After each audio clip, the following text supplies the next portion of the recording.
right, good evening, Holliston. Welcome to the May 29th, 2025 meeting of the Holliston School Committee. We will call the meeting to order. We have a quick consent agenda with a bunch of warrants and 2 sets of meeting minutes from last week. I think, Tracy, you're welcome to abstain from those meeting minutes if you'd like. So what we'll do is I'll take a motion to accept the consent agenda, excluding the minutes, but with the gifts that are mainly from HEF, and we may have a representative from them later to also present those, to discuss those in a little more detail. So do I have that motion? So moved. Second by Dawn. Okay, all's in favor? No, you You're good. Yes. Actually, I should take this. So, okay, that carries 7-0. But first of all, welcome, Tracy. Thank you for your first meeting. In my head, that's what I was doing, and then I didn't do it. So, welcome. Thank you. Congrats on your first vote. Yeah. You just spent A lot of almost $1 million. It's actually already been spent.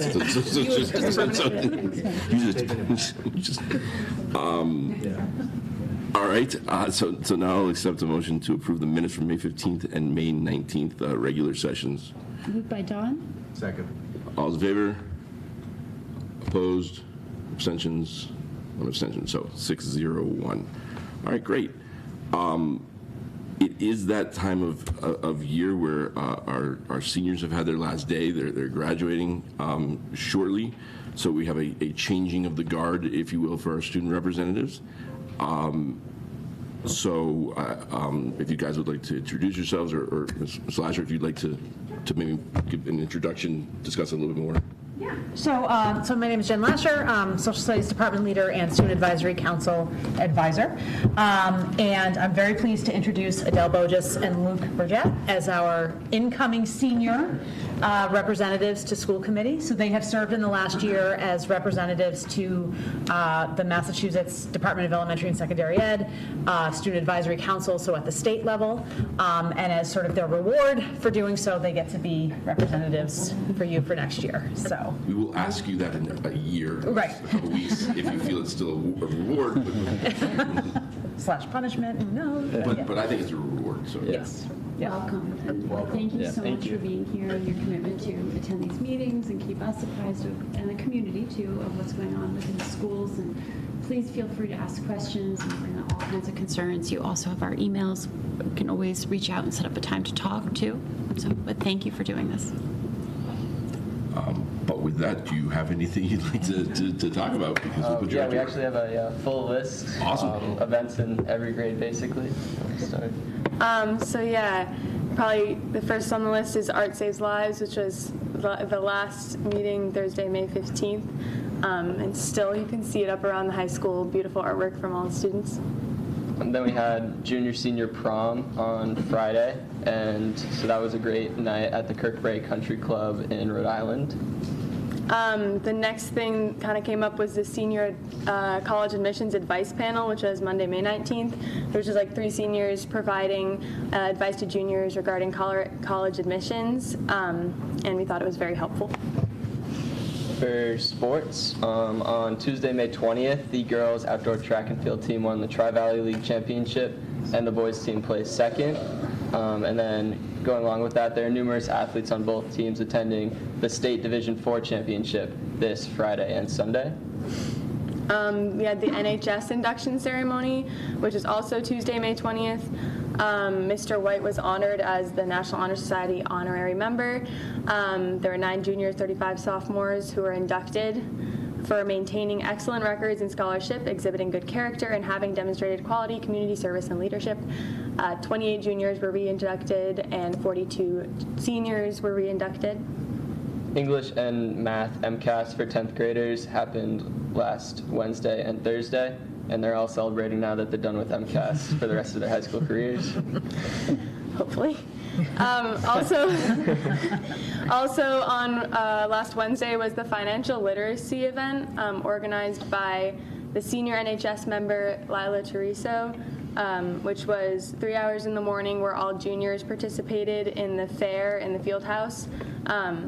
Lila, who will be majoring in finance at the University of Tennessee, is passionate about helping students build real-world financial literacy skills, such as budgeting and taxes. Her goal was to ensure juniors leave high school with practical knowledge that will serve them well in college and beyond. And the event was well received by the class, and we learned lots from it. And then at the end of last week on Friday, it was the last day of classes for seniors, and the seniors had their senior picnic in the cafeteria. Yearbooks were distributed, and there were burgers and ice cream, and everybody had a great time. Saturday, May 24th, the boys varsity baseball team became the TBL champs with a win over Bellingham. This week, Tuesday and Wednesday, senior exams took place. So Tuesday, A and B finals, and then Wednesday, C and D finals. This Tuesday, there was also Mrs. Applefield's Holocaust presentation for the freshmen, and they said it was very good. And then finally, last night in the library, there was the Service Learning Community Celebration. So students enrolled in the Service Learning class at the high school were able to present their service learning projects to the Holliston community, and these projects are worked on throughout the semester with the goal of making a difference in the local and national community. So lots of events happening the last few weeks, but that's it. Excellent. Thank you very much. And welcome. And we look forward to working with you over the next year. Us as well. What's that? Us as well. Awesome. So I was so enthusiastic to get to our new student representatives that I did forget that I promised Zoe Moreau that she could sort of be moved up to allow you to give your presentation and then get to your other commitments. So I was originally supposed to have students here with me, so I was making sure they'd be able to get out on time. Is it okay if I still go now? sure, absolutely, yeah. Do you want me to go here? Yeah, it works. Okay. This is my first one, guys. I appreciate you reaching out and asking to do this because I think you do a lot of great work. So, Yeah, that is why can I'm someone bring here. up the presentation? It's linked in the. Yeah, I was about to say, I believe everyone should have access to some slides that I made. Don't be alarmed. They're just pictures for the most part to follow along with some of the things that we've done. So hi, I've met most people here on different boards and whatnot, but to introduce myself, I'm Zoe Morrow. I run the Holliston Drug and Alcohol Awareness Coalition. We're housed at Youth and Family Services, which is a department in town, which basically provides like free therapy for any resident in town. But my role is mainly to drive our Drug-Free Communities grant, which was a 5-year grant given to us by the federal government. We're in year 3 of 5 right now. And our big goal is to reduce the substance use among our youth, and to do that with 12 sectors of the town, which includes schools, youth, police department, government, all these different factors that really bring our town together. And obviously a really big part of that is working with the youth and the schools. So I was hoping to have some of my students here today. I have about 17 students that work with me weekly, but they are all very busy students who have sports and jobs and lots of homework as the end of the year is wrapping up. So it is just me. But hopefully you can see lots of their faces on the slides and pretend that they're the ones really giving the power behind this. So I wanted to come because I haven't really been able to interact with all of you at once before. I just passed my 2-year anniversary here in Holliston, and I love it here, and so I'm very happy to be here with you guys today. And I'm just going to go over some of the stuff we did this year and show you just all the awesome stuff these kids are doing. This is all them. They're always so enthusiastic to be involved with anything I throw at them. And I know one of the mothers of a student is here today, and a lot of you are teachers or admin of the other students, so be very proud of all of these kids. They've done an amazing job. So just to explain, we are called the Youth Action Team, called the YAT. And it's a group of passionate high school students trying to make a difference in Holliston and specifically within this building and some of the other schools. And they learn lots of leadership skills, advocacy skills, ways to communicate within the school and the community. And this is our first year running it, so we started in October, and this was our first trial year, and I think it went pretty well. So our first activity that we did was in December. We kind of called it the Snowman Positive Messages. if you are controlling the slideshow, you can move on to 2 slides. The idea behind that is that we have a broader approach to the idea of prevention, and that the only way to reduce substance use is not just to go into classrooms or do large speaker events and lecture about the dangers. While that is a portion of it, we really believe creating an environment of positivity, reducing risk factors, uplifting protective factors is a huge part of that. And so this first idea that we came up with was something that brought us joy to do and spread joy. So we just put positive messages attached to little snowman figurines to kind of celebrate the idea that winter was coming, and although it can be a very depressive month for some people, we really wanted to just bring some positivity into the school. Final exams were coming up in January and things like that. So that was our first idea, to just get that out there.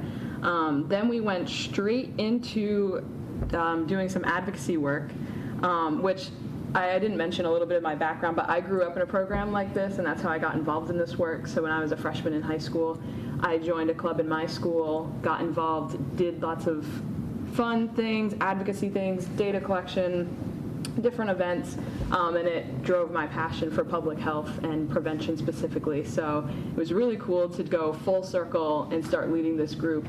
And the fact that we got into the State House just a few months into our start was really incredible.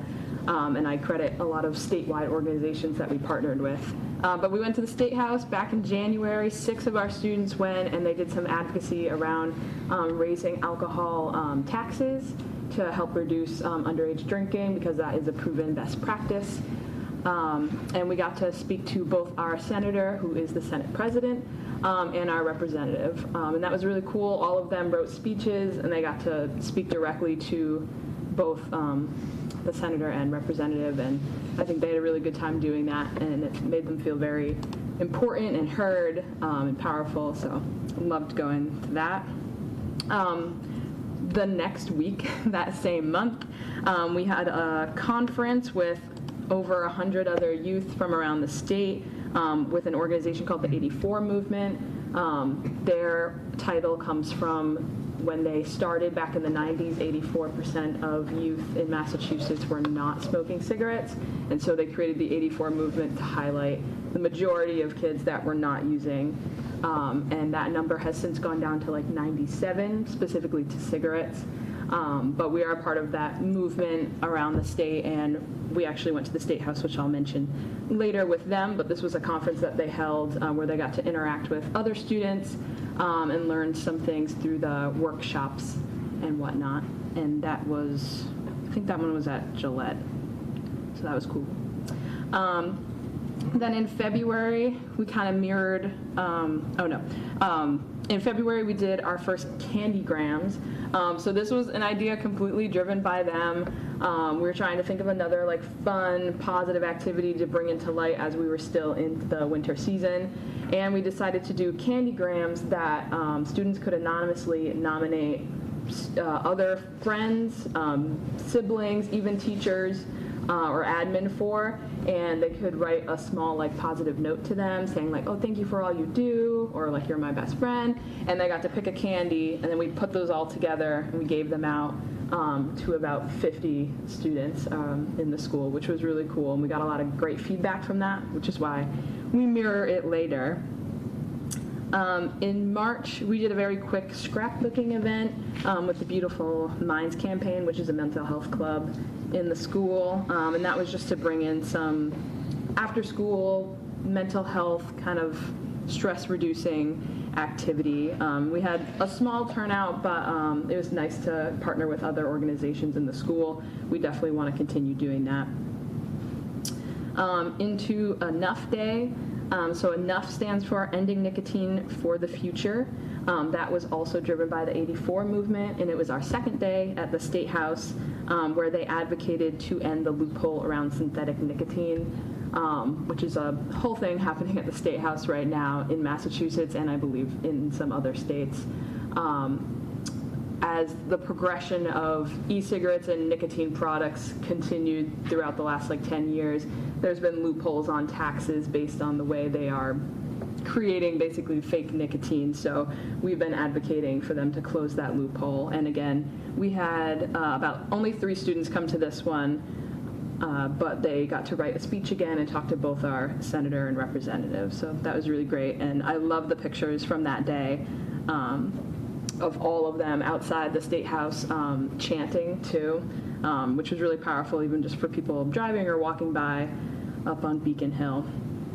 The very next day, which is why we had lower attendance at both of these events because they were back to back, we had 4 students go to another conference, again, where they connected with other students and got to learn through workshops about substances, mental health, and things like that, just kind of strengthening those educational training opportunities. And then just this month, you might have heard or might have come out into the back of the school to see our drunk driving simulator. I know you guys mentioned the service learning presentation they did yesterday, the community event. So this idea was born out of 2 students that were in that class last year, and we decided to continue it on. Because most of my students are freshmen, and they had heard about it, and they were really excited to learn what it was. So me and Kenny here at the school, who was awesome to work with, got to organize this with the National Guard. The National Guard actually told me this is the only school they do it with. I thought this was something they did around the state, and I was talking to them, and they were like, no, we just really trust Holliston, and we have a great relationship with them. And I was like, oh, wow, we're so special. So that's really cool to hear that we have that opportunity to continue that, and we're hoping to make it even bigger next year. But we got to participate on this, or we hosted this. I believe we had about 200 students throughout the day come down and participate in this. They get to go on this go-kart that they just pedal with drunk driving or drunk goggles to try to go through an obstacle course. There are also other activities where they have to throw a ball. We did partner with the fire and police department, and we had one of the police officers do the sobriety test with them with the goggles on, which they thought was very interesting. And then after each block of students that would come down, I'd just do a very quick speech of reminding them, prom season's coming up, graduation season's coming up, I know we had a great time, this was a fun way to bring awareness to this, but let's remember why it's here. And I think that went really well. A lot of teachers brought down their classes, and I'm always super appreciative of the admin and the teachers who are able to partner on stuff like this, so I think that was a great day. And second to last, actually at that day we had people signing up for our round 2, not candygrams, but we did mental health goodie bags, very similar process where we had people nominate friends, and we doubled how many we gave out. We gave out almost 100 this time, and these are all bags filled with just a little picture of a little duck that they got, a green ribbon, textured stickers, a resource card, affirmation card, lots of just goodies to help them through exam time, help them through Mental Health Awareness Month, all that kind of stuff. So that was really great to give out, and clearly we need to keep making more bags because it keeps doubling. And lastly, something that's currently going on, we are filming videos for the middle school's wellness classes. So I kind of started this presentation with, while we don't only want to go into classrooms and lecture about substances, that is one thing we would like to do. And based on schedules of the middle school and high school, that would just be too challenging for our kids to go over there and try to do that. So we came up with this compromise to work with Holliston Hub right here in the school. We've been using DSB blocks to go in there and try to do these filming of 5-minute videos we have one for tobacco, one for marijuana, alcohol, mental health, risk and protective factors, and then we're going to have a skit of refusal skills. And all 6 of those videos will be given to the middle school wellness teachers to use wherever they see fit best in their classes, 6th through 8th grade. And our kids are having a really fun time doing that. It feels very professional with the lighting and the cameras and the green screen, and I'm really excited to see what those look like. We filmed some today. We're filming more next week, and we're hoping to finish at least half of them by the end of the school year, and hopefully maybe half of them over the summer, so they have it for the fall. And that is everything. I tried to make it short because I know you guys probably have a huge agenda, but I just wanted to see all the great things we've been doing. They are my favorite part of the job. When I took the job, this was the end goal, to have this group. And I just really, really love working with them, and should be very proud of Holliston. So it's great to meet you if I haven't met you yet, and feel free to reach out anytime. And if you have any questions, I can answer. Thank you very much for coming. It's great, and hopefully it won't be 2 years before the next time that you're here. I'm sure you work with our administrators a lot, but obviously if there's ever anything that we can do, definitely don't hesitate to reach out. Does anyone know have any questions or comments? Just to say thank you. Appreciate everything you do. Thanks for your kiddo, because he's in it. It just seems like you have a lot of really good activities and engagement, and I think it's just great. I've seen stuff around town, and I just really appreciate what you're doing, so thank you very much. Thanks. It's easy when you love your job. It's a great thing. I'm very, very lucky, very blessed for that. I just hope this isn't the end game. This is only a start, right? Yeah, I mean, I know I said we're in year 3 of 5, but you can renew for the grant. We have other funding sources as well, and as long as no one kicks me out, I don't plan on going anywhere, even with my hour drive every day. Oh boy, okay, well then. Yeah, you should. Thank you. No, I don't Thank you for mind. coming. I've been here later, trust me. Thank you very much for coming. Yeah, and you have my email. Most of you have my email if anyone needs anything, or if anyone knows kiddos that want to join. We're always looking. But, thank you. Great. Thank you, Zoe. Have a good rest of the meeting. Bye, Zoe. And you guys are welcome to stay as long as you want, but just also understand that you are free to leave if you need to, especially if you have studying or, you know. Consider. Yeah. Thank you so much. Thank you so much. Great to meet everybody. Have a good night. Thank you. All right. That my computer is okay. We are going to get to individual comment from the school committee members. Tracy, I don't know if you want to take a moment to introduce yourselves and. Hi, I'm Tracy Flecker, resident of Holliston for 6 years. I'm really happy to be here. Holliston, thank you for trusting me in this role. I'm excited to learn a lot, and I'm excited to work with everyone here, and the next few years should be great. Thank you. Welcome again. Thank you. Joe, you got anything? Yeah, just wanted to say congratulations to Dawn on her reelection. You know, I think it's great that you're back. You have so much experience that's invaluable to this committee as we steer through some really tough issues. So, really happy that you're back. And congratulations to Tracy. From my understanding, you are an educator, so it'll really be great to get your perspective on certain issues from an educator standpoint. Oh, we have 2 in education and 2 lawyers. That's good. It's always too many. 2 children. Nothing for me other than welcome back, Dawn, and welcome, Tracy. I just want to say congratulations to the graduating seniors who are graduating in a couple weeks. Our next meeting. I know, and all of the students who were inducted to the National Honor Society. It's quite an achievement, so congratulations, students. I'll just echo the same congratulations to the seniors, to the National Honor Society kids, to Tracy and Dawn. A lot of good things going on, so thank you very much.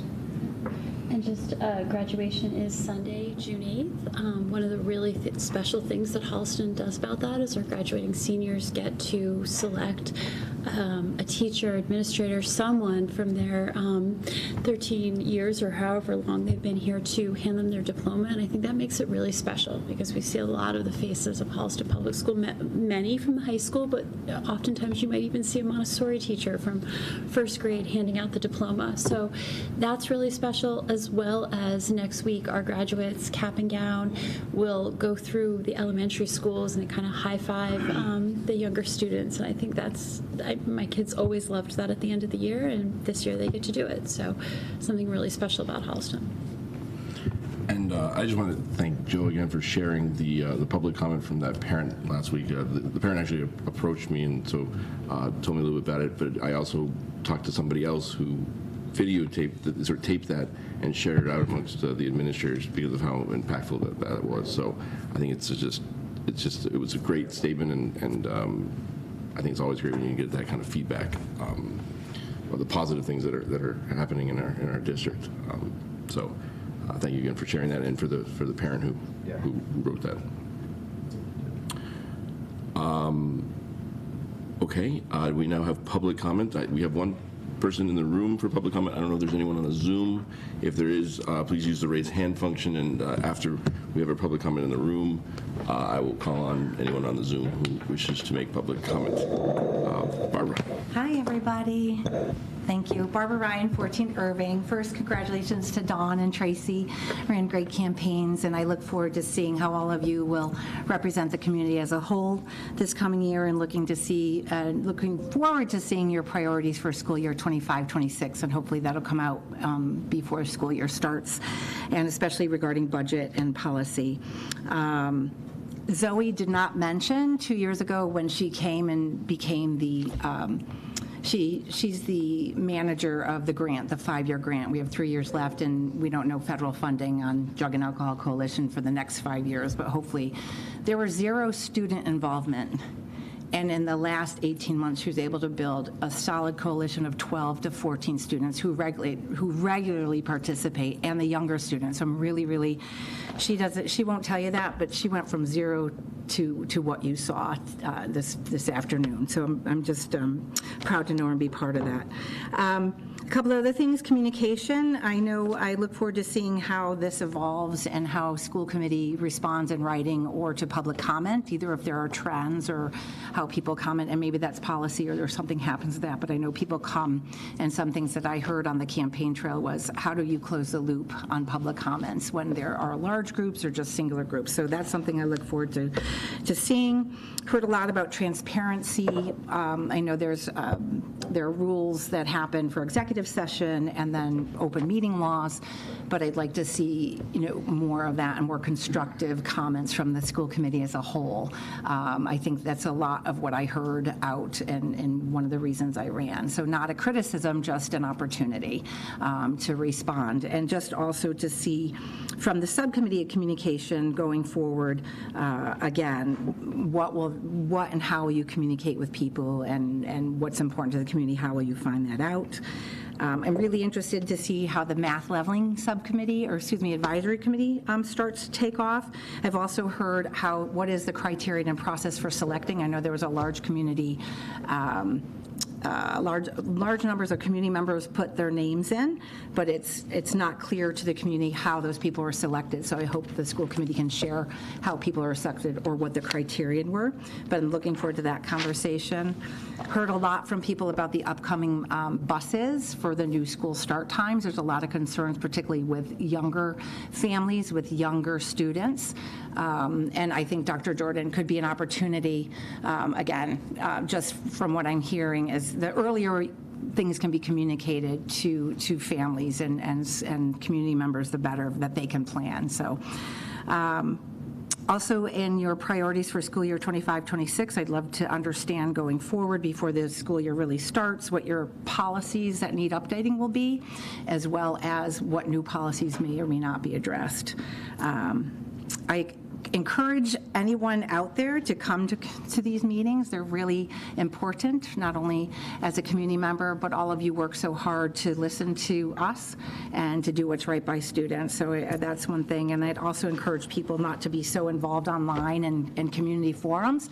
Come to these meetings, meet with your neighbors, bring things to all of you if there is a concern. I'm not a online warrior, if you will. I like to come and engage people. So I'm hoping our community will do that and give you the courtesy to understand what's important to them through this forum or in writing. And I also encourage people to volunteer. There's plenty of positions open in our community, and the PTO always has opportunity for people to get involved in our schools in that way. Thank you for what you do, and I look forward to seeing you all this year. And congratulations again, and to our seniors. Thank you. Anyone online on Zoom? Okay. So we'll close the public comment and move on to our, not that Zoe actually wasn't a main attraction, but to our other main attraction, Mr. Vernay.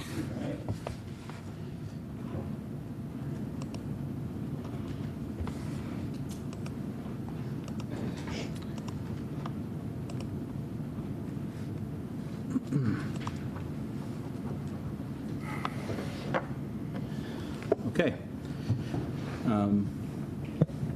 Hello, everyone. How's everybody doing? I feel like I've been here a lot this year. I presented on different things. And this is the end of year presentation where I talk a little bit about what's the progress we've made and where we headed, right? Next presentation, I think you'll get a chance to hear from our school leaders. So what I'll share today is I'm trying to share a little bit about the global work while providing a space and opportunity for our schools to share a little bit about their work. So one of the themes that I'm really sharing about is that the work today is a collective. The work and how far we've gone today is on the backs and the shoulders of educators, leaders, students, parents who are passionate about this work. This work is not because anything in particular that I've led. I believe, yes, I have skill sets that have supported this work, but it's because we have amazing people who are passionate about this work. And I think you're going to see some of that passion in this presentation. So, in essence, at the heart of Arch 2, right, which is the strategic plan, the work is a simple idea. Schools work best when people feel safe, supported, and connected. That is, in essence, what a safe and supportive school is. We're moving away from fragmented efforts instead of focusing on creating a shared, consistent approach across the district, right? When I arrived here in this district, one of the things we knew and noticed is that schools were doing amazing work, but they were doing practices here, there. We weren't aligned, and we had to start by first strengthening some of those practices, but as years go on, we now have to move from strengthening those practices to integrating those, right? And that's where I brought in, at the beginning of the year, that visual of that braided rope. We had to move from taking those individual threads and starting to braid them into a rope, into a braided rope, because a braided rope is much stronger. At any point, a thread can be broken, but a braided rope can stand the test of time. Budgets, tensions, a system breaks within a building, an administrator leaves, an amazing leader leaves to another district. But if we braid that work together, it's a lot longer and a lot more sustainable over time. That is what this work calls us to do. It's about alignment over time, and it's about the value of the work over time. The last piece that I'll frame is, and you saw this, and I think I called it the SEL mental health gumbo, because it looks like a lot, but really what this is that from the SEL mental health team, we created a vision for this work. And this was a logic model, and this was a logic model over a 3-year span. This work, this logic model that we created was for us to really envision where are we going for the next 3 to 5 years. This logic model is what's leading our team, and that team consisted of, in my past presentation that I shared with you, we have educators from every building, administrators from every building, counselors from every building in that team that help put this together. So that way, wherever we go, it has voices from every building. It has administrators from every building participating and co-creating where we're going, right? So it's not a Jerry L plan. It's not a director of SEL and equity. It's a plan. It's a logic model that was co-created across the district, right? That's really what this was. And it was a plan that is about integration, sustainability, and adaptation long-term. So within this plan, and this is where we're getting to in the long-term creation of the work. Bruce, do we need to fix something? Okay. Just hide a mess. Okay. I just wanted to make sure everyone's Okay. In the long-term creation of the work, one of the pieces in this, right, is as I talk about where we're going, one of the pieces that in my role calls me to do is to not only create spaces, but it's about empowering the educators around me to help co-create where we go, right? So in that, I wanted to create an opportunity that as I share where we're going, I wanted to literally bring people into the room, into my presentation. So there's no one here with me today, right? But I added opportunities where you can hear some of the voices of the people who are doing some of this work. So Ashley Bouchard, who's a STEM curriculum specialist from Miller, wanted to share her voice and what this work has meant for her.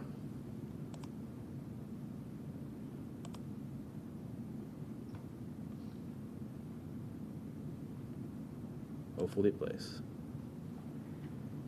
Collaborating with the Safe and Supportive Schools team has deepened my understanding of the importance of fostering trust and emotional connection with our educators.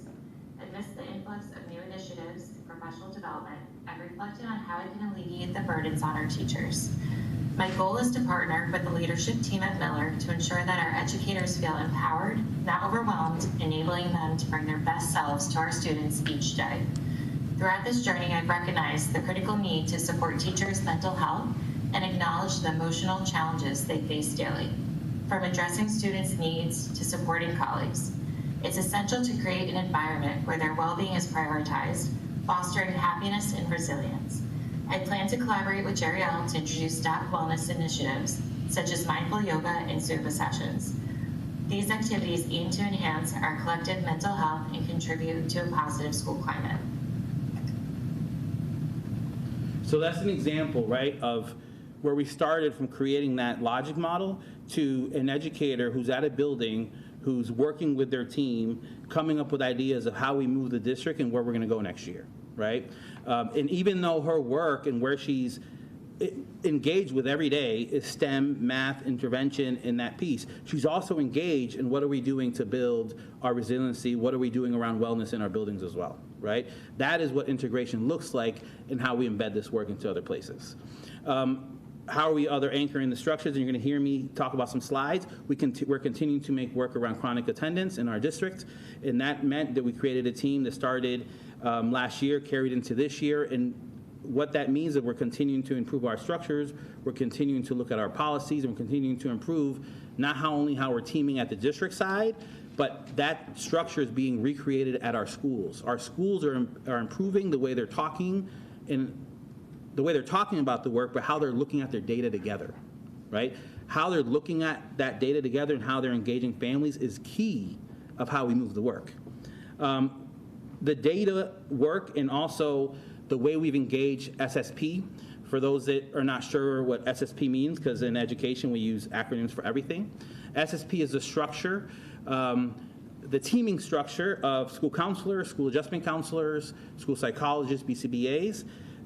For a lot of people, there's like math departments, et cetera. That's kind of the name of the department of those roles that they sit within. I support that department in the professional development and how I support them, right? So they're called SSP. Through the data work that we've done, through the professional development that we've done, SSP, we've restructured in the way that we do the work, in which we've recreated and restructured, in which they're at the seat in which they can drive the professional development that they need. How? By looking at the data together and saying, these are the needs that we need, and proposing the PD that we need together. And I'm going to have a chance to talk about that as well. So what does this look like in practice? So we did data dives together this year. So part of what we did was, as you know, we launched the data dashboards this year. We started the year doing data dives in SSP, meaning for the first time, our SSP this year looked at data together. We looked at all the data we had. We then dove into asking questions. What does this mean for a student need? What does this mean if the students need X? What are our skill sets?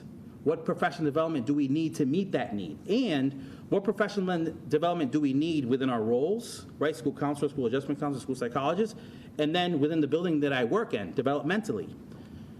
Then we said, so then what professional development do I need? And then let's propose that. And then it's my role as their leader, right, as a school administrator, to help find that professional development. And based on that, we were able to fulfill that, right? But talk about shifting how we do PD. We started from a space of data to now a space where we're coming up with what we need together.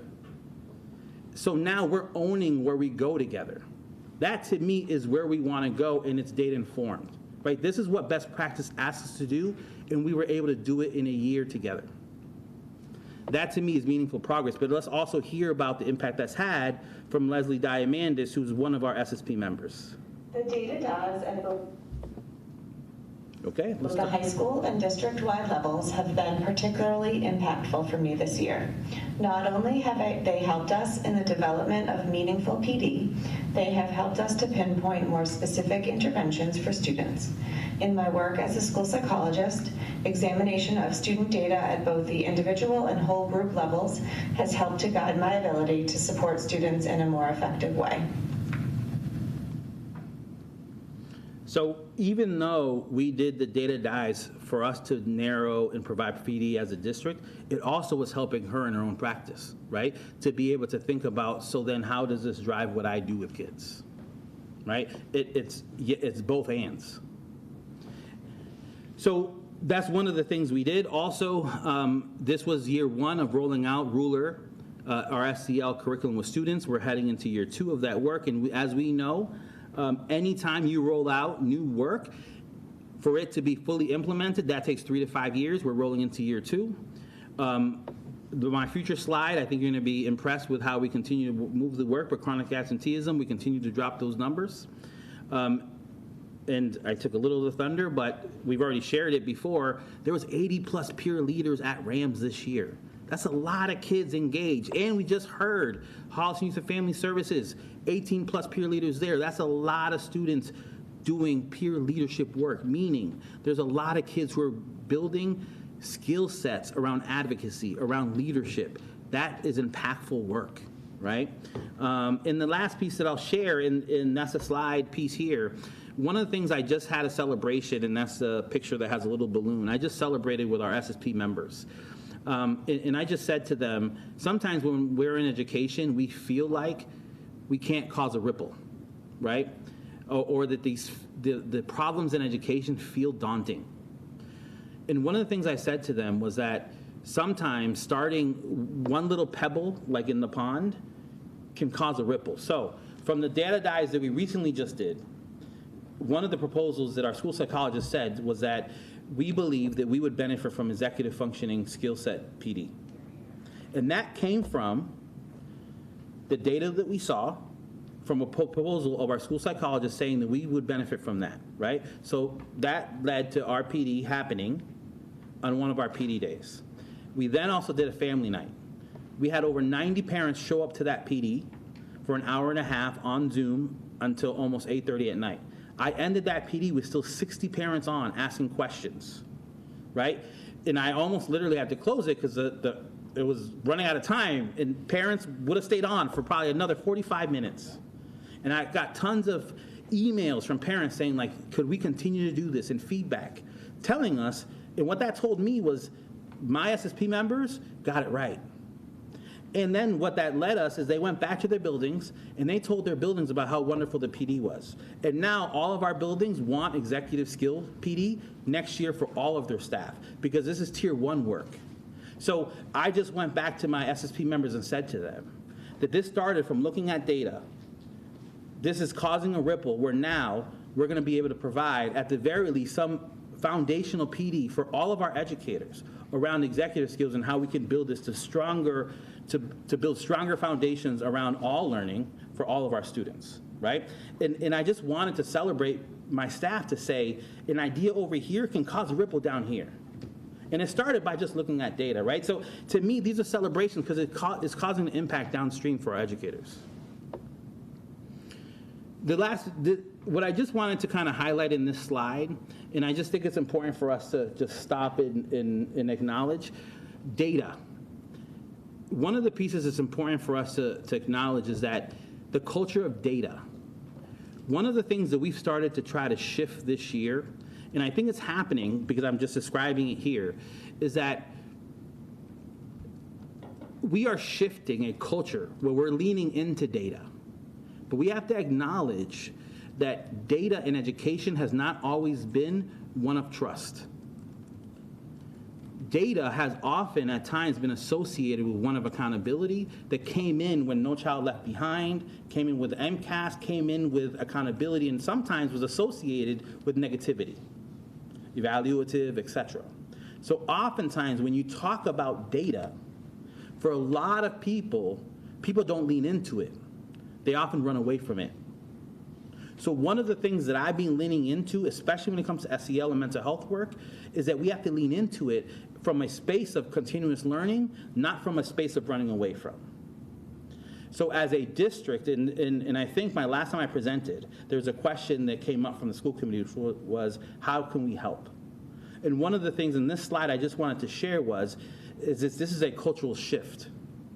And as a community and as educators, is to understand that we're trying to shift the culture to say, we need to shift towards where data is not a thing that that is not a got you thing, that is a thing we want to lean in towards, where we want to learn from it. Where we say, what can we learn from this data? How do we get better? What can we try differently? How do we lean into it and then try something and then learn from it again and learn from it again, instead of accountability, good or bad, right? And that's been the shift that I've been trying to do, and I think it's happening, but as you know, anytime you try to shift culture, that takes time, right? So I just wanted to name that, because I think if we're gonna get to the place where we are driving that work, we need to see that this is a cultural shift that has not always been easy for education to do. So I talked about attendance. This is an attendance piece, and to be honest, this is kudos not to the dashboard. This is kudos to our educators. Kudos to the hard work of our educators, our student support personnel, our administrators, and to the work that they've had with our families, with our students, because in order to move chronic attendance, in order to improve our daily attendance rate, that takes a lot of time, right? So once again this year, we're projected to once again improve our daily attendance by another 6.6% to 94.8. And then our chronic absenteeism to drop almost 1 percentage point to 11.2%. And then let's hear from Brenda Morrow, who's one of the leaders who is extremely passionate about attendance, what this work has been like for her at the school. Maybe? The assistant principal at Miller School and someone who is deeply passionate about student attendance. We built a district attendance task force this year to address the rising number of students who are chronically absent, with members from both the district and school-based leadership teams. We've worked hard to create consistent practices across all buildings, like unified messaging in our handbooks and to families, weekly building-based attendance team meetings, and integrating the data dashboard into our work, which has been essential and helped us to look for patterns and trends. So one of the things that I wanted to, and I'm shifting over here so I can highlight it,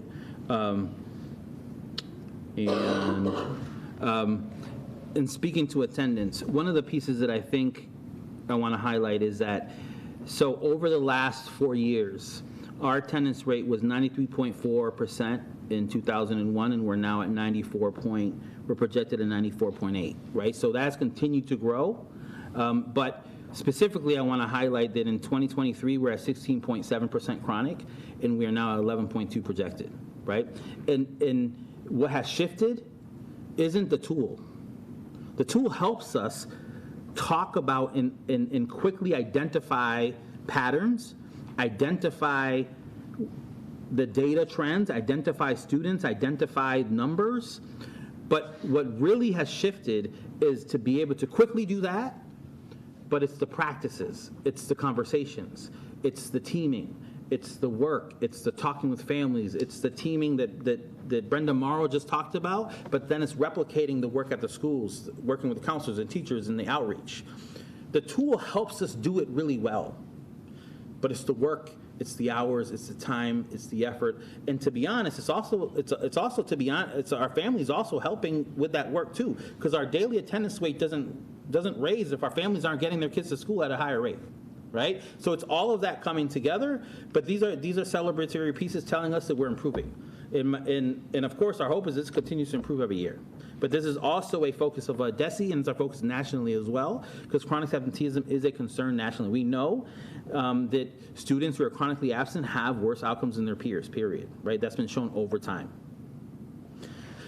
So continuing on this, on some of these data highlights, Care Solace has been one of those support structures we've had in our district for a while. In talking about data, if you look at Care Solace and Cartwheel, these are two resources that we use within our community to connect students to counseling services. One is like a referral source, one is a direct match of counseling. If you can see 1, 2, and 3 for the presentations, anxiety, depression, and behavioral mood are the top 3, which tells us for as I head into next year, some PD opportunities and some places for me to target and support staff in some areas, right?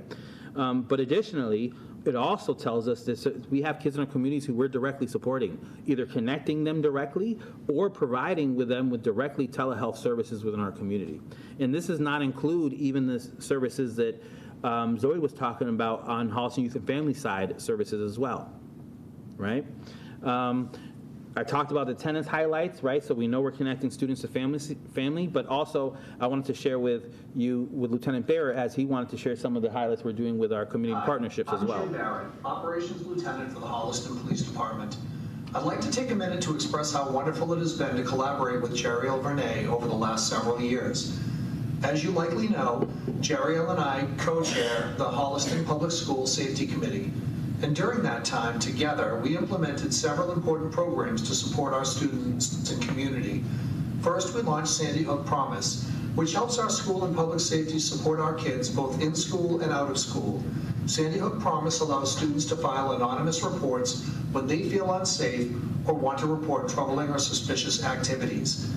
Next, Jeriel and I worked together to bring a true Handle with Care program to the district. I'm sure Jeriel can discuss how effective this program is. Handle with Care allows all of us to support students who have been exposed to trauma without violating their trust or personal space. I will truly miss working directly with the Holliston Public Schools as I begin the next chapter of my career, but I truly believe this meaningful collaboration and innovation will continue in the months and years to come. Thank you. So the Sandy Hook Promise, we've had 44 reports that have come through the anonymous reporting system since we launched that. Now, I want to show the community the anonymous reporting system in Sandy Hook. Of course, that was through gun violence. That doesn't mean that those were those 4, but those were 44. Anything can be reported through that, right? It could be anything from bullying to I've seen kids at a house party drinking, right? It can be anything that's come through that. But what I would want to say is, I know for sure, because we've had interaction, that a life was at least saved, at least once, in the time that we've had it. And for me, that makes it worth it, right? For peers to look out for each other in a way that, and the key about this is that that's staffed 24/7, and it's staffed at a crisis center, right? So it's a key safety net for us, and it's important, and it works. Handle with Care, we've had 89 Handle with Cares, and what that is just a communication system between us and the police department, where we get just alerted when there's interaction with a student who's had something challenging happen. And the thing is, we don't know anything at all that's happened. It's just say, hey, Jeriel needs TLC, and that is it.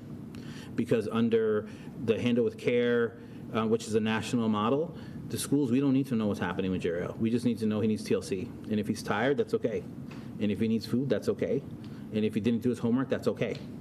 But just he needs TLC, right? And what that allows us to do is not to react, right? Not to respond, not to say, where's your homework? Not to say, why's your head down? Why are you grumpy, right? Or whatever. And just to offer TLC when someone comes through the door, especially when the police have that information. And it's a national model that's being replicated all across the nation, and it's been extremely beneficial. And then we've partnered on a lot of family education. We just recently did one on cyber safety here, where we had some really vulnerable and important conversations with families around safety, and the importance of parents understanding and just having vulnerable conversations with a public safety official and myself around the challenges of how to navigate the online world with our kids, and how challenging it is, no matter how close you are to public safety or not, to be vulnerable enough to have those conversations. And I will say that I think it was an amazing conversation, and it was 30 parents. And we're a district of a lot more parents, and we left wrestling with how do we get more parents in the conversation, because every day districts are dealing with kids who find themselves in vulnerable situations online, and what do we do about that, right? So that's still a space of how do we continue to navigate that and help parents figure out how to help their kids. Hi, I'm Jim Barrett, We're done, Jim. And for those, I saw some people wondering, Jim Barrett is leaving us. He's going to be the chief of Norfolk, and he'll be transitioning in the summer. So the strategic alignment and looking ahead. So as we think about where we're headed into next year, you've seen and heard some of the things we were doing on Arch 2, and I think really what we're going to continue to do is continue to build this momentum. I think one of the pieces that I think has been successful and continue, and I've heard the teachers say we're going to continue to meet next year, right? As educators, as the MTSS team is 100% yes. But one of the things I want to do is have a student group that's helping dovetail the teacher side, right? So as educators who's meeting to talk about how they're helping me build the trajectory for where we go with that it's umbrella of safe supportive schools. I also want a student side that provides a board or like a sounding board for like how's it playing out at the student side of the work that could just help provide almost like a back and forth sounding board of the work, right? The other piece is, like everything, as the work builds, it builds in momentum, it also builds in size. And like a lot of the work, I want to provide supports for our building leaders because they're leading the building. They're oftentimes the ones leading the work at the school side. So I'm also thinking about how the grants I have can help support that work at the building side. And that could just be by using some of the grant stipends that I have to help build our educators up to help build some of the work on the building side as well. So it doesn't feel like it's a heavy load for our leaders at the building side, and they feel that they have that building support within the buildings as well. We're going to continue to do the data work to help build and shift that culture of data. I think the team that we have, they're leaning into that work already, but how do we continue that momentum? I also want us to know that next year is a Metro West Health Adolescent Health Survey year, meaning early in the year we'll be doing the survey. Usually by mid-spring, we start to receive our first highlights of the year. By end of spring, which is like early June, you get the full reports. Meaning by summer, we're figuring out okay, how do we roll this out? I would love to have some school committee members join me in some data dives next year, because what we did when I first arrived was we did our first ever data dives. One of the pictures on this page is our data dives with mask on at town hall. I think Cynthia was at a data dive with me when we did our first data dives, but I think it'd be great to have some school committee members part of that data dive, because not only do we want to see has any of the data shifted, what has stayed the same, what has shifted, and where do we need to align our work as we head into next year. And then we're going to continue to think about how we continue to empower educators, right? Because I think that, to be honest, the biggest win has been, especially for the educators that I'm in work with, for them to feel that they themselves own the work, right? To me, when I get emails from our educators, from administrators with ideas, can we do this? Can we try this? Can we try this? That to me is the most inspirational piece of the work, right? When you walk down a hall or you get an idea from someone else who's in the work, because we hear all the time, right, about the toxicity of this or of that. But when they're passionate about this work and they're creative themselves, that to me is the win of the work. So to me, my work is to continue that momentum and continue the passion that I see happening. And to be honest, when I sit on the state board of Safe Supported Schools with DESE, and I was selected by our by our Lieutenant Governor to be part of that board. I think we're becoming the model, right, for how to integrate the work. We're not the experts, but I think we're becoming the model for like how to integrate it in a way that's thoughtful, but also how to do it in a way where the work is hard, but it's being led by educators and not led by me. So to me, I'm excited for where the work is going, regardless of the noise around us. And with that, I'll leave us with the voice of a student. The last piece that I said, I had a student intern this year, and the student intern pushed me to be a better leader. They would ask me questions around like, I don't know what that means. So I'd have to like rephrase it, like, okay, how do I explain this to a student? How do I explain this term or that term? And it pushed me to kind of like rethink a lot of this. And it was, to be honest, I wouldn't do it every year because like it's a lot of work to have an intern, but I learned so much and it pushed me to be a better leader.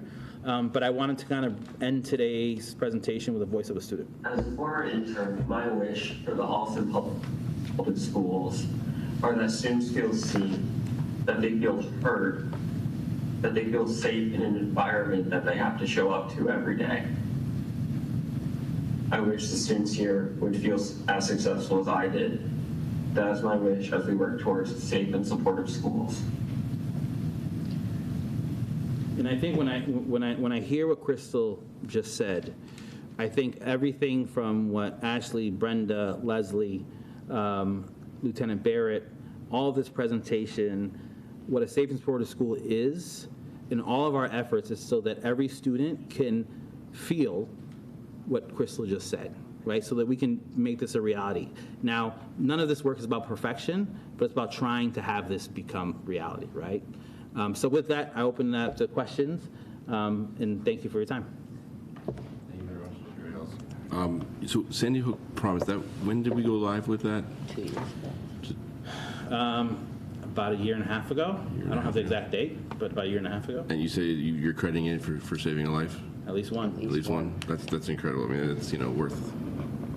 And we get everything. so in the process of it has so many layers to it that it comes even up to me. So first, if the right person doesn't pick it up, it keeps going to the next person. And oftentimes, Jerry, I've been texting him at 10 o'clock at night a couple of times, just making sure that someone's got it because I'm getting the report and want to make sure that it's handled. And then I get a phone call that it has been handled too. So. That's great. Yeah, absolutely. Better than great, right? You can't really put a label on that one, but well, there's a lot to unpack in here, but is anyone questions, thoughts? You mentioned this SSP team has a great voice in what type of PD you're doing. Yeah. Does that extend down to the teachers and paraprofessionals as well? Are they also having a voice in what type of SEL training you're receiving? Yeah. So that's like a yes and, right? So like the paraprofessionals connect directly with our SSD, right, out of Jess Beatty's office. But the yes and is that because I work closely with Jess Beatty, when they connect with Jess Beatty, she'll then connect with me. So, for instance, last year, they wanted additional ruler training because their professional development days don't always align with our school's professional development days. So this year, and kudos to, I don't know if they're watching, but Brenda Morrow did a lot of my paraprofessional ruler PD training this year.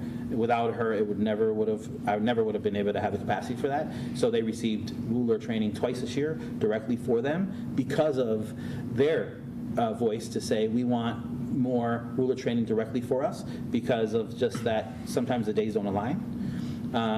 So yes, but it's yes and, right? Because we have different departments, but yes.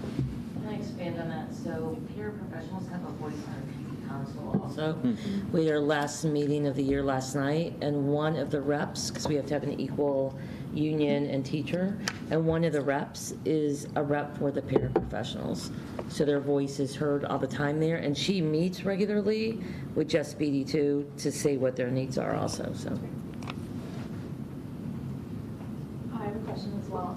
So thank you for this work. I appreciate how much that you have kind of brought in people from across different roles, across different schools to champion the work. So it's really spreading out across the district to not just, the tier 2, tier 3, but really across tier 1 supports.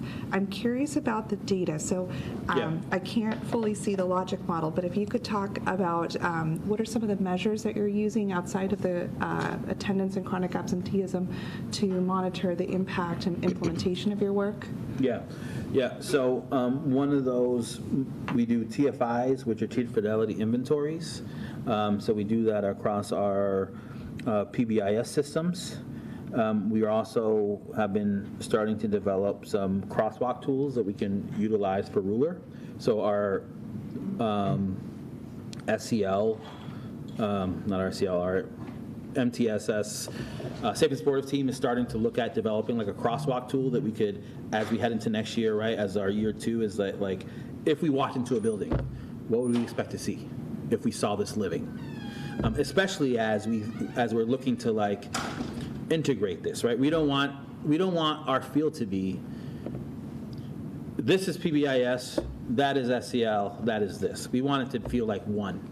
So if it was one in one field, the Penguin Way at Placentino, and it was the CARE model in which PBIS and Ruler was integrated, what would our learning walk look like?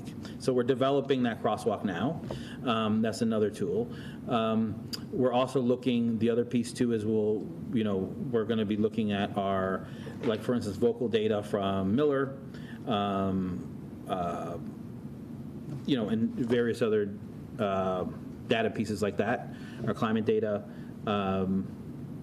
our Metro West Health survey data at our middle school and high school, are some of those pieces. And part of the logic model is, which is the purple piece. I have another one that blows it up, but it's too big for the slide.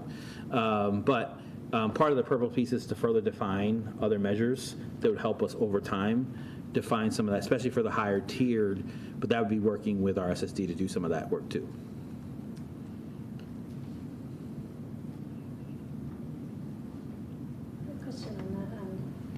District-wide data highlights where you've got the one with the 3 banners? with Care Solace and Cartwheel. Yeah. So they're district-wide. Are they equally spread around like Placentino all the way through the high school, or is the high school using it more? Which one? Like Care Solace or Cartwheel, I guess. So Care Solace is not a tool that I manage per se, because when I pull the data, it gives it to me as a whole. So I didn't pull it to be able to like decipher, because Care Solace is one that anybody pulls in and uses it. Their interface, in other words, like I reach out and they connect me with someone, right? I didn't pull data to decipher from that side, like from what school are you from? Cartwheel, I could explore that. I didn't pull data from that side because Cartwheel on the other side is you connect with the school makes a referral. So on Cartwheel, I could explore that, but I didn't explore it that way, per se. Yeah. So like for Care Solace, where it's 37 cases, is that 37? That's 37 cases that are directly receiving counseling. Okay. Thank you. Yeah. And did you just mention the climate survey from Miller? Yes. Okay. Vocal. So is that something we've done in each of the schools then, like a climate and culture survey? They're going to happen. They will. But the vocals, vocals happen. So the schools that do MCAS, there are vocal surveys that are built in already. Okay. For students, for certain MCAS grades, but not for all, right? Okay. So some of some, right? Got it. Yes, the principals have all planned on working on those. They're waiting until after MCAS to then do them. To do them. And you had given an example of a PD and executive functioning after looking at the data dive. Can you kind of, I guess, expound on what you mean by data dive? What were you looking at other than attendance data? Right? Yeah. For like what did you look at that drove the decision to do PD and executive functioning? Yeah. And what other PD came out of this? Yeah. I mean, I have to pull out. The way we got to that was, so it was like over 3 sessions, but the way we looked at a bunch of different data sets, right? So we looked at the Metro West Health Survey data. We looked at climate and culture data. We looked at behavior data. We looked at attendance data. Did we look at anything else? Oh, we may have also pulled Care Solace referral data. I think that may have been it. So we looked at those data sets. From those data sets, and however we compiled it, we also would have had protocols on how to look at that data. And then also, based on those data, they either, through those different protocols, they may have gone into developmental levels, had conversations around student need, et cetera. They also then, based on that, got into groups to talk about not only their needs, but their roles. So the group that proposed executive skills got together as a group because in their minds, they felt that that was a need either in what they were seeing as a high need within their population, but also they may have gone into it because it was a need that they felt within their own skill gap, right? Because they were also proposing PD because they felt like they needed to develop that skill gap too. So part of the ask from the PD, part of the ask from the data dive was not only to identify what are the needs that we're seeing from our kids, but was also to identify if we see need X, what skills do we need to develop in us or within our team to be able to meet that need? So I was also asking them to almost like put together mini proposals to like propose to me to say, what kind of PD do we need? And then they almost like did like mini presentations to me, like in a fun way, to be like, we want this and we want this and we want this. And I was just saying yes to all of them because it was really more about them developing the skill set of looking at data and then putting it together in a way of like, this is what we need. And then I took that and ran with it to like put together the PD for the year based on what the data said. Because it was more about the exercise of informing PD from data and having us own it. It wasn't so much about proving it, right? So that's how we went from that to that. But it was to be honest, the learning was the journey.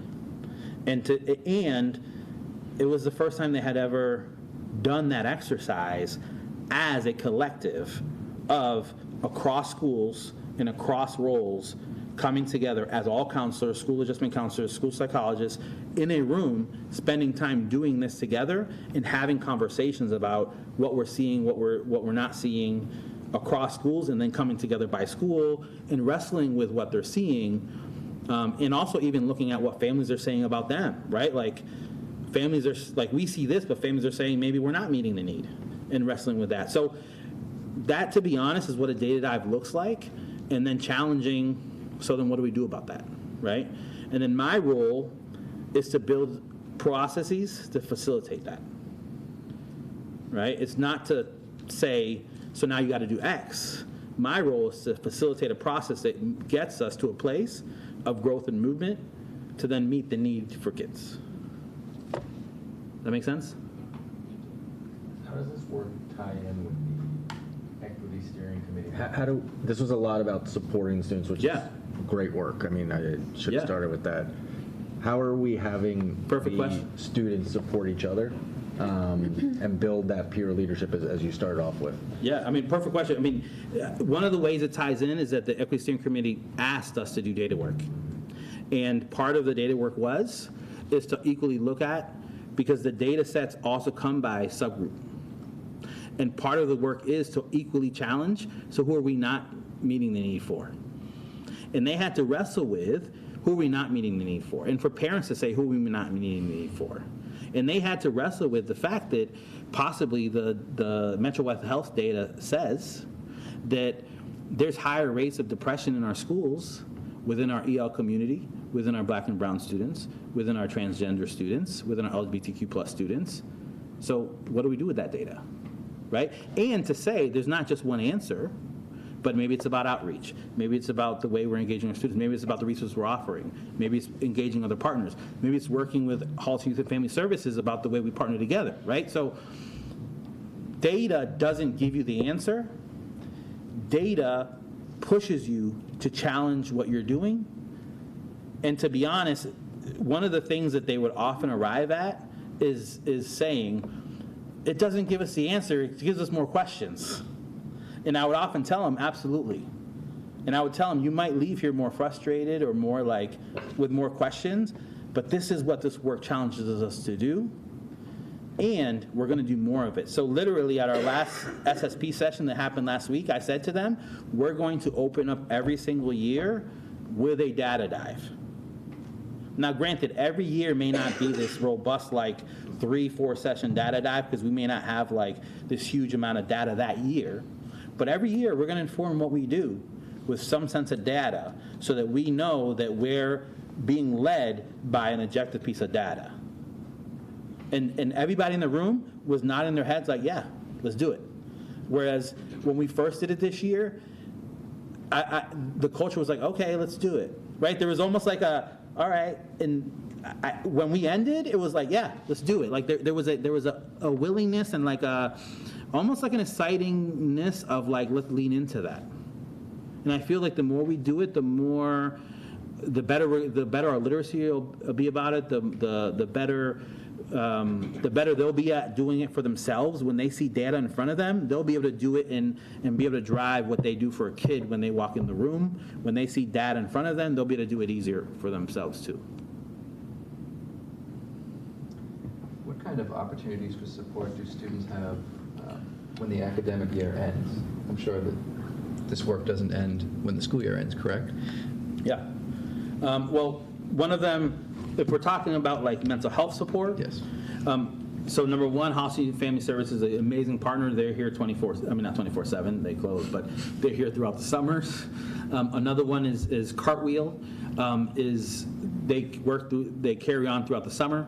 So one of the things we'll be working with all of our counselors is making sure that if they have students or families that we'd want to get referrals in throughout the summer so they can receive some support throughout the summer, that we get those in before school ends, because we could carry that in throughout the summer. So those are two supports as well. So those are two, right? Like any school, there are gaps in the summer, right? We're not in full session, but those are two, at the very least, Holliston Family Services and Cartwheel is a two pieces that can support some of our families throughout the summer.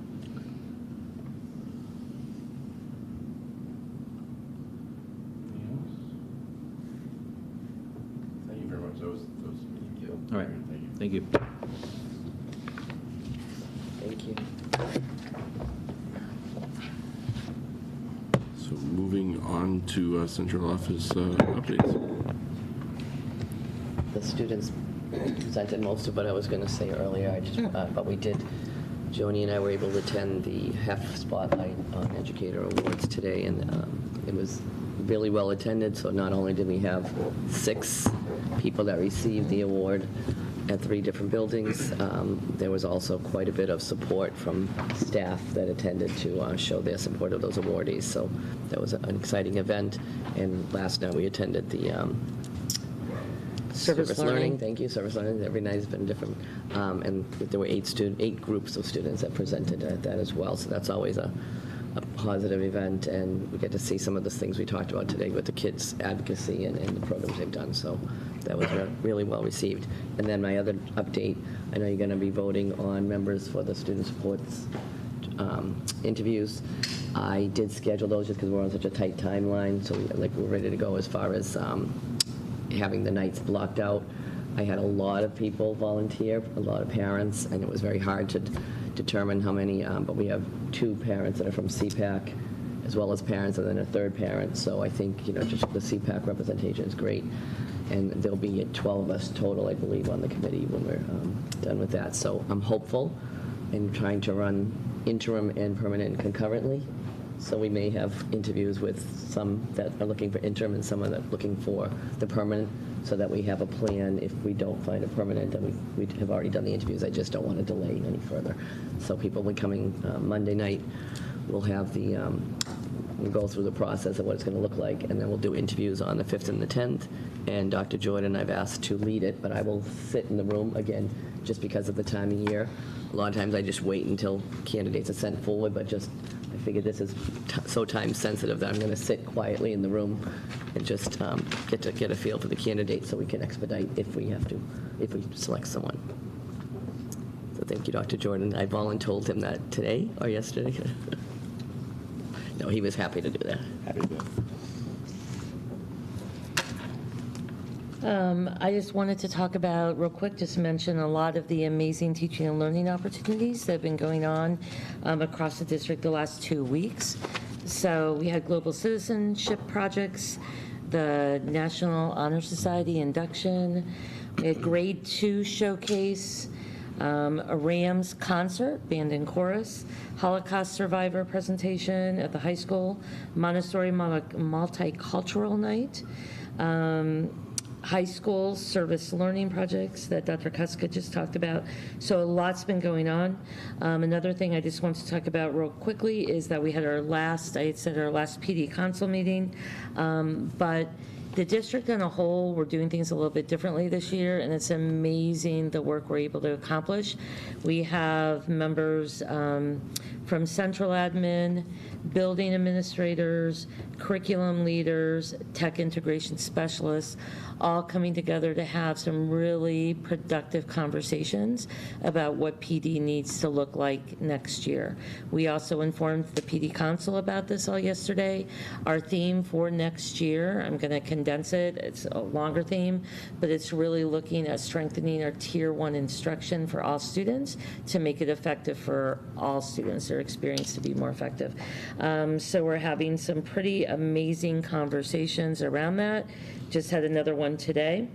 And just shout out to be on the lookout for our last teaching and learning newsletter coming out in June.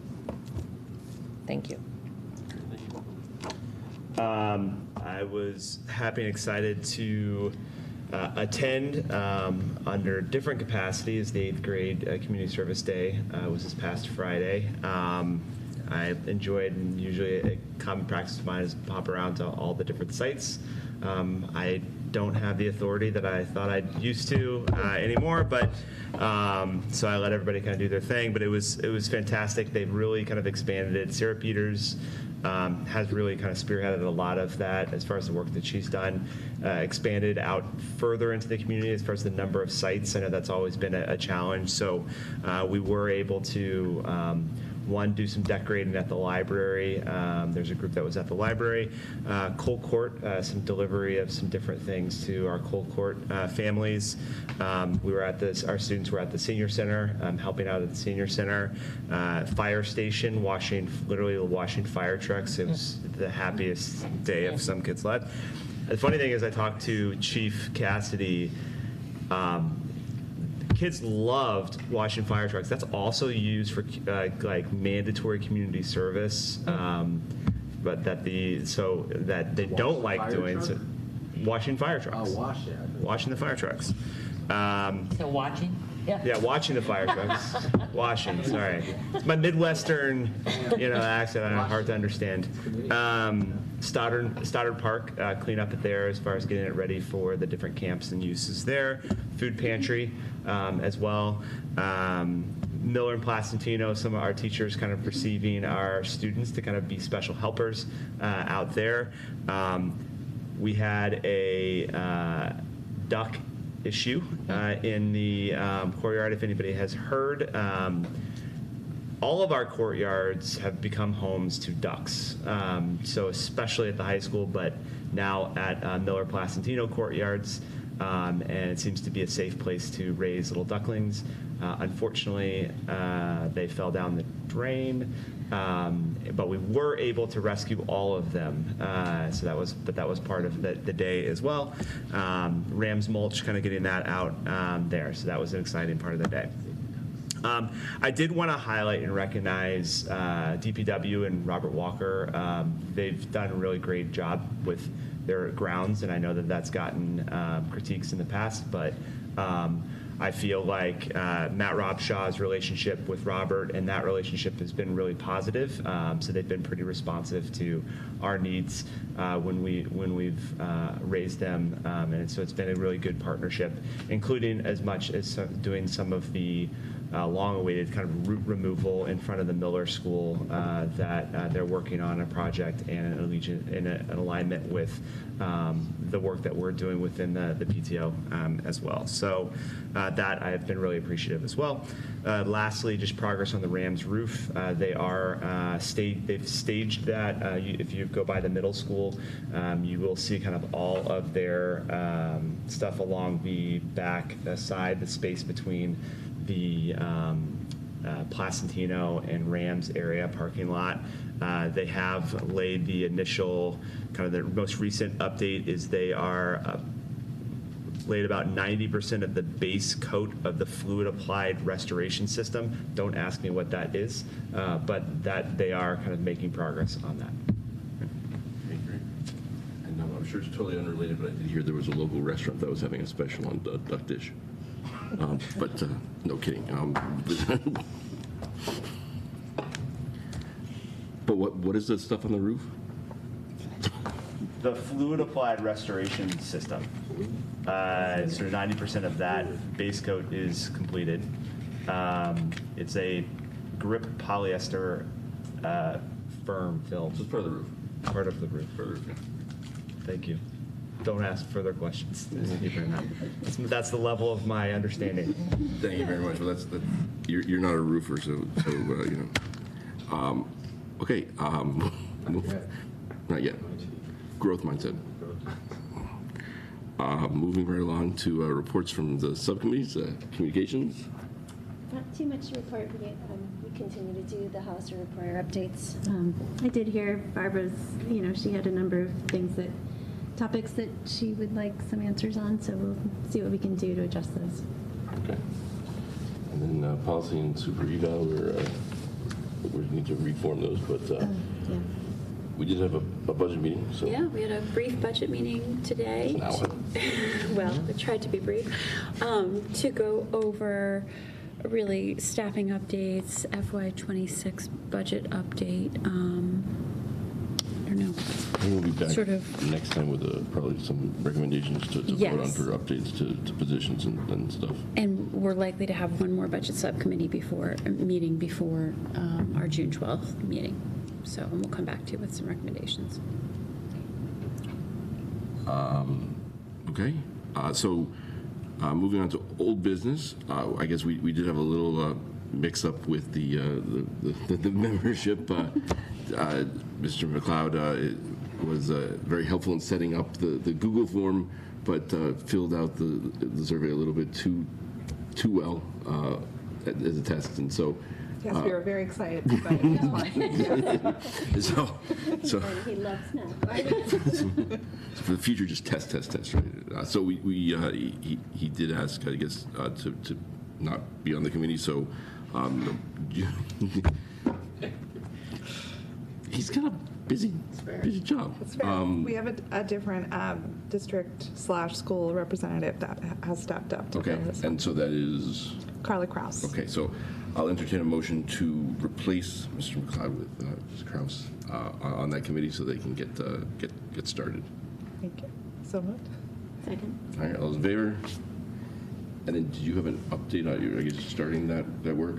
Yep, we sent out an email today. I think that members have already gone to town hall and started getting sworn in. So we sent out an email today to schedule the first meeting, which will probably be June 11th, based on the response. Great, and so everyone understands, even town employees still need to be sworn in. It's okay.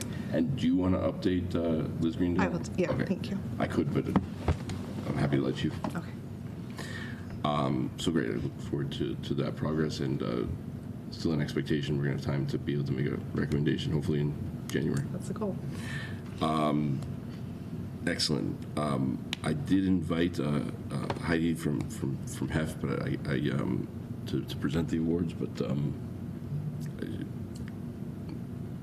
perhaps we got our signals crossed.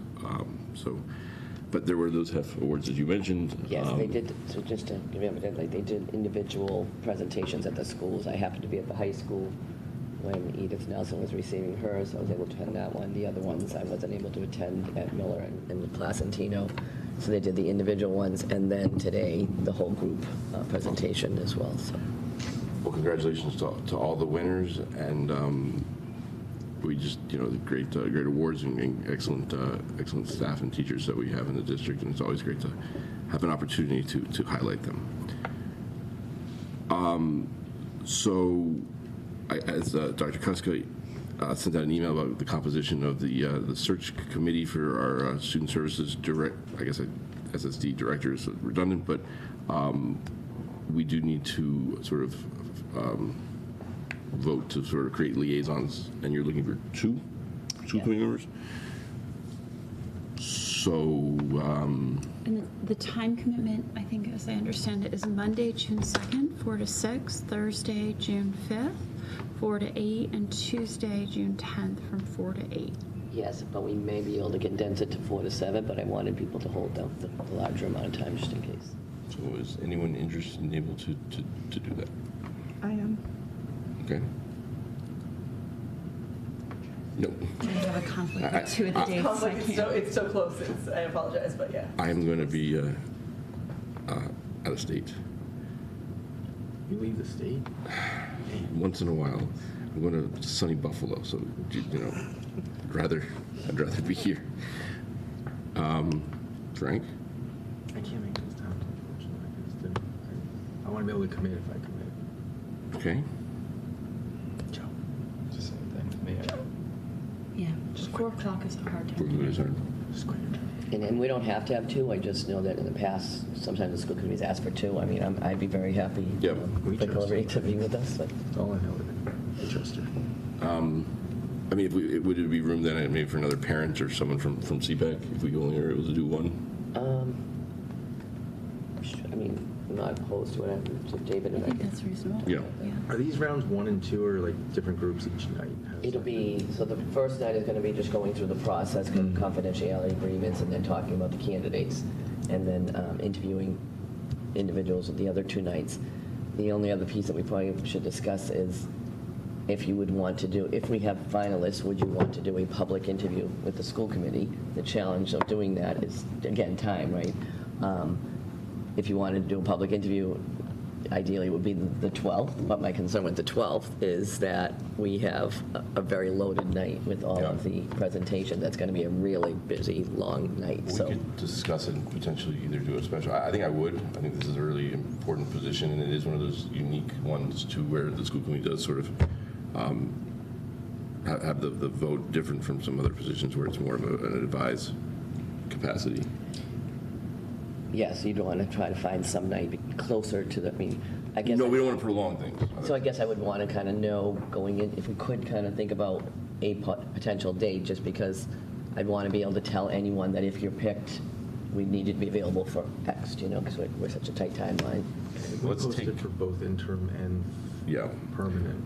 Say it again. We posted for interim and permanent. So as we think about finalists, we could have finalists for both or no? So I think what we would probably do is what I plan on discussing Monday would be interviewing, because we don't have a ton of a large pool, but we do have candidates. So interviewing at least one interim possibility, and then the rest permanent.